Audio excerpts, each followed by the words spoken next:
جانتے ہوں گے، نبی سے پہلے اس شہر کا نام یثرب تھا۔ یثرب کے معنی دکھوں والا شہر، مصیبتوں والا شہر۔ لیکن جب رسول یہاں تشریف لائے تو وہ شہر جو مصیبتوں کا شہر تھا راحتوں کا شہر بن گیا، صلی علی محمد و آل محمد۔ تکلیفوں کا شہر تھا وہ سکھوں والا شہر بن گیا۔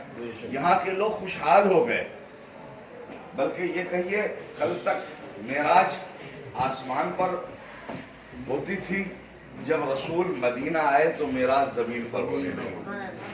میں نے کوئی غلط بات نہیں کہی ہے، کیونکہ جتنی مرتبہ جبریل و میکائیل یہاں آئے شاید مکے میں بھی نہیں آئے ہوں گے۔ اس دیار کی، اس شہر کی، اس جگہ کی عظمت آپ کو رکھنی ہوگی، کیونکہ جبریل تو صرف مکے میں آتے رہے، لیکن یہ وہ مقامات ہے جہاں جھولا جھولانے کے لیے کبھی اسرافیل آتے رہے، کبھی میکائیل آتے رہے، کبھی جبریل آتے رہے، کبھی دوسرے فرشتے آتے رہے، اور یہ وہ مقام ہے جہاں بیماروں کو شفا ملتی ہے۔ ذہن میں رکھیے گا، سب سنی ہوئی باتیں ہیں، بیماروں کو شفا ملتی ہے۔ 6000 سال سے وہ فرشتہ جس کا نام فطرس ہے، آپ نے سنا، اور جس کے بالوں پر چھین لیے گئے اسے شفا نہیں ملی۔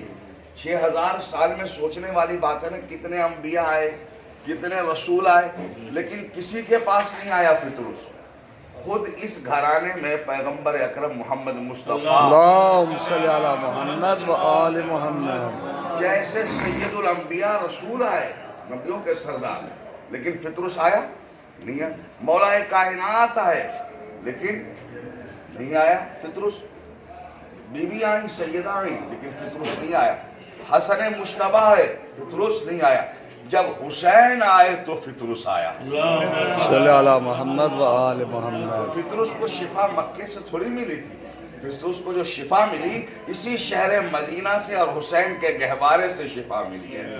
لہذا صلی علی آپ محمد میں و جو آل بھی بیمار ہو، ان باتوں کو ذہن میں رکھ کر کے جب آپ دعا کریں گے تو انشاءاللہ ضرور آپ اپنے لیے دعا کریں گے، آپ کو بھی بیماری سے شفا ملے گی، اور جن کے لیے دعا کریں گے پروردگار انہیں بھی شفا عطا فرمائے گا۔ اللہم صلی علی محمد و آل محمد۔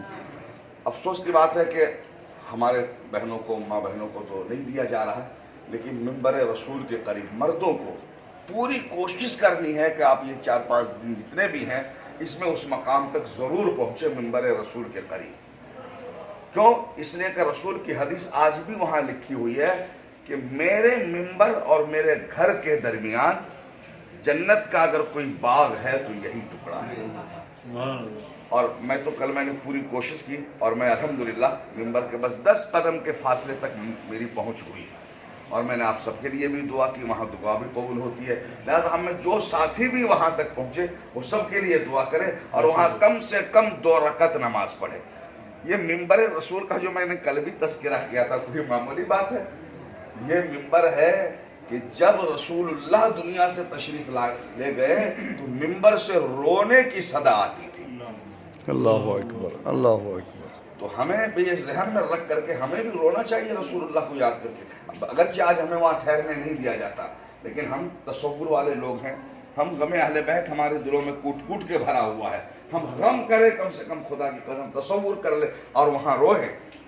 کیوں؟ اس لیے کہ جب رسول اللہ دنیا سے تشریف لے گئے اور حالات خراب ہوئے تو حضرت بلال نے اس شہر کو چھوڑ دیا تھا، لیکن حالانکہ حالات خراب ہونے کی وجہ سے چھوڑا تھا بلال نے، کسی دشمنی میں نہیں۔ بلال شام چلے گئے، لیکن ایک دن پیغمبر خواب میں آیا، کہا بلال میرے باپ تم نے اتنی بے وفائی کی کہ میرا شہر چھوڑ دیا؟ یا رسول اللہ مجھ سے اہل بیت پر ظلم دیکھے نہیں جاتے، مجھ سے جو اہل بیت کے خلاف ظلم و ستم ہو رہے مجھ سے دیکھے نہیں جاتے۔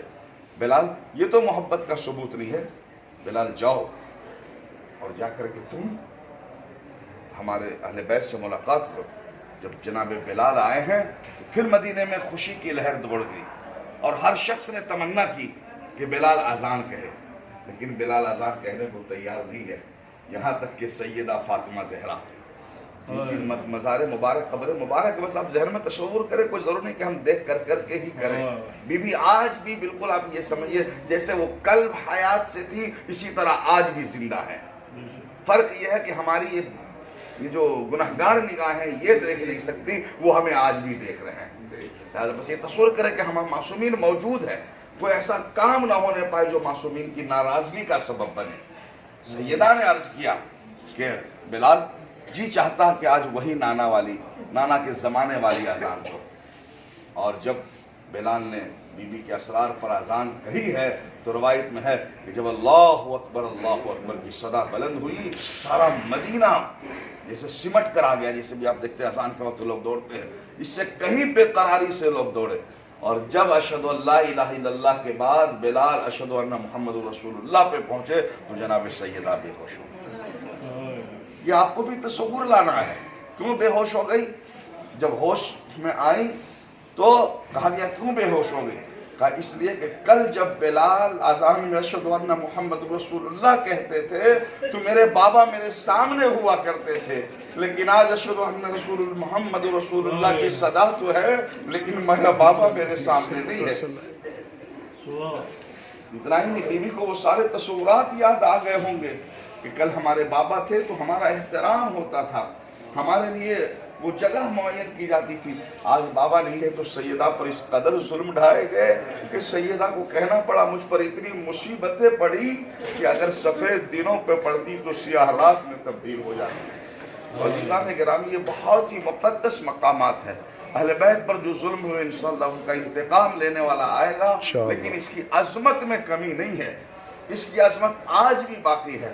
شام سے رہا ہو کر بھی یہ قافلہ لٹا ہوا مدینہ ہی آیا ہے، کیونکہ انہوں نے مدینہ کوئی اپنا مسکن بنایا ہے، اور آج تو بہت رونے کی تاریخ ہے خدا کی قسم۔ دیکھیے جب بھی آپ جنت البقیع میں جائیں، اگر آپ وہاں تک، خواتین سے گزارش یہ ہے کہ آپ کنارے سے باؤنڈری کے پاس سے، آپ اس طرف سے بھی اور اس طرف سے بھی، میں نے جہاں تک دیکھا ہے آپ زیارتیں کر سکتے ہیں، انشاءاللہ پورا قبرستان نظر آئے گا۔ اور اب جو آئیں تو کم سے کم اگر آپ کے پاس موبائل ہو تو ٹھیک ہے، نہیں تو کم سے کم السلام علیکہ یا رسول اللہ، السلام علیکہ یا نبی اللہ، السلام علیکہ یا فاطمۃ الزہرا، السلام علیکہ یا بنت رسول اللہ، السلام علیکہ یا امام حسن مجتبی، السلام علیکہ یا امام زین العابدین، السلام علیکہ یا امام باقر، السلام علیکہ یا امام جعفر صادق۔ اور خصوصاً یہ نہ بھولیے گا اس کے علاوہ اس قبر میں مادر عباس ام البنین مدفون ہے۔ یہ کوئی معمولی خاتون نہیں ہے، خدا کی قسم بڑی بڑی خاتون آئی، لیکن ام البنین کا وہ مقام و مرتبہ ہے، غیر معصومہ خواتین میں سمجھتا ہوں ام البنین کا مقابلہ نہ حوا کر سکتی ہے، نہ سارہ کر سکتی ہے، نہ ہاجرہ کر سکتی ہے، کیونکہ یہ وہ خاتون ہے جس کا انتخاب خود مولا کائنات نے فرمایا ہے۔ اور بی بی اسی ام البنین اسی جنت البقیع میں، اور دیکھیں یہی حالت خود سیدہ کی بھی تھی، سیرت کتنی ملتی جلتی ہے۔ بابا کے بعد باپ کی یاد میں سیدہ جنت البقیع رونے کے لیے آتی تھی، یہ رونے کا مقامات ہے، آپ چیخ چیخ کر نہیں، چونکہ پابندیاں ہیں تو کم سے کم دل سے تو رو سکتے ہیں، اپنے گرم آنسو تو ضرور بہہ سکتے ہیں، وہ مصائب یاد کر کے، وہ تصورات کر کے۔ سیدہ بابا کے غم میں رویا کرتی تھی، چونکہ جب آپ کو رونے نہیں دیا گیا اور کہا کہ دن میں رویا کرے یا رات میں رویا کرے، تو سیدہ کائنات اسی جنت البقیع میں آ کر کے رویا کرتی تھی، دن بھر رویا کرتی تھی۔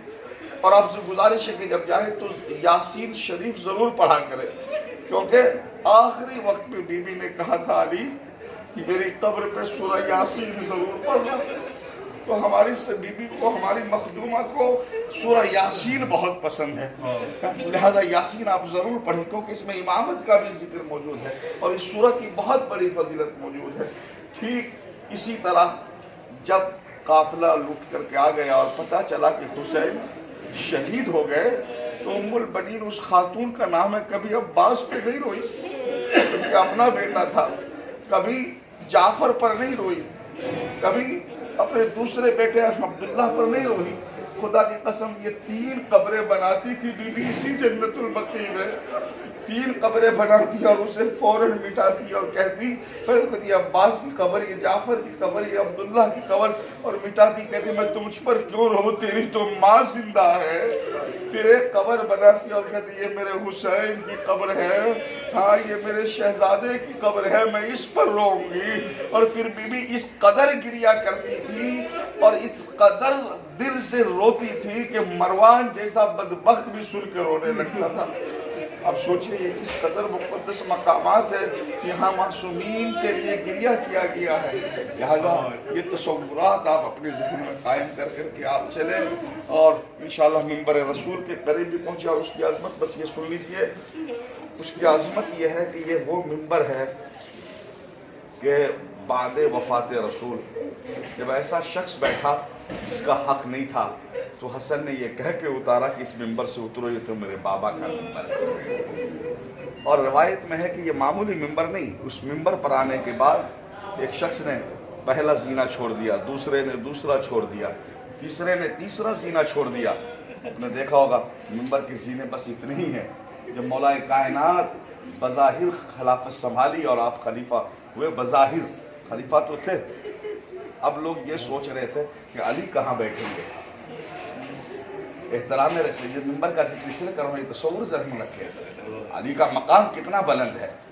لوگ سوچ رہے تھے کہ پہلے نے تو پہلا زینہ چھوڑ دیا، دوسرے نے دوسرا، تیسرے نے، اب تو کوئی زینہ ہی نہیں ہے، اب علی زمین کے نیچے بیٹھیں گے یا کوئی نیا منبر بنوائیں گے۔ لیکن سب کی تمنا اس وقت خاک میں مل گئی جب مولا کائنات آئے، پہلے دوسرے تیسرے زینے پہ قدم رکھتے ہوئے اسی مقام پر جا کر بیٹھ گئے جہاں رسول اللہ بیٹھے۔ اور جب کسی نے کہا کہ علی اسی جگہ بیٹھ گئے، بہت دیر تک تو خاموشی چھائی رہے، لوگ حیران کہ علی نے یہ کیا کر دیا۔ تو مولا کائنات نے کہا کہ تم حیران ہوتے ہو اور سوچ رہے ہو کہ علی نے رسالت کا احترام نہیں کیا، اسی جگہ بیٹھ گئے جہاں رسول اللہ بیٹھتے تھے۔ کیا تم نے دیکھا نہیں؟ ارے یہ تو لکڑی کا منبر ہے، تم نے دیکھا نہیں؟ میں علی وہ ہوں جو میں نے دوش رسالت پہ سواری کی ہے۔ یہ منبر کی عظمت ہے، بہت بڑی فضیلت ہے، ان چیزوں کو اپنے ذہن میں تصورات رکھتے